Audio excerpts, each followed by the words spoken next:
fictional legends.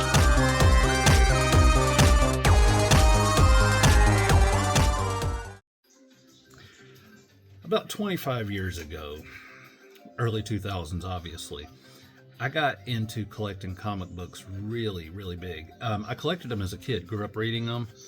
And matter of fact, first comic book I ever read was Amazing Fantasy 15. Of course, it was a reprint, but it got me into comic books, and I collected and collected, and I had a lot of heavy hitters in. I won't go into all the details, but my father ended up losing my original collection for me, and it broke my heart. And I was disgusted, and I just couldn't touch the hobby after that. But anyway, about after that happened, probably 5-10 years went by, and I decided to get back into it. And I collected like a madman for a while. And then they started getting to be about $3, $4, or $5 an issue, and that was just too rich for my blood. So I stopped.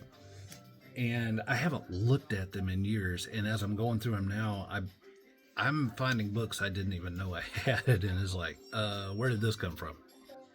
So I don't know about y'all, but have you ever gone through some of your old stuff and just you're like, what? For me, this is one of those things. Y'all, why do I have so many unopened bagged copies of Superman 75, The Death of Superman? I mean, the black and the white.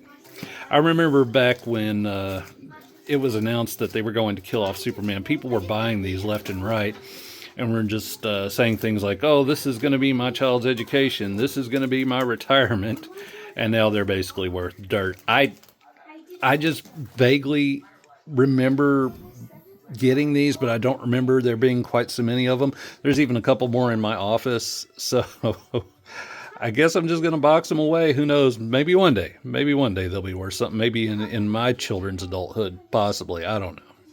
But it's absolutely wild. And I'm finding things, I found like the first issue of Kick-Ass, and what I was hunting for, those, I knew I had some autographed comic books. The Outcast, this was autographed by Elizabeth Breitweiser. The inker on that, her husband is Mitch Breitweiser, who's an artist.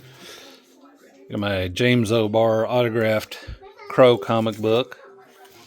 Brian Posehn, who I met, and he's a hilarious comedian if you've never watched him, and he wrote on Deadpool for a while. And this gentleman right here, the name escapes me, but I remembered having him autograph it, and I used to actually quite enjoy Booster Gold.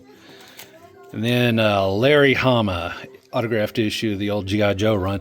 I'm going to try to find some comic book frames so that I can hang these in my office. But as I'm going through them, it's a lot of memories and a lot of confusion.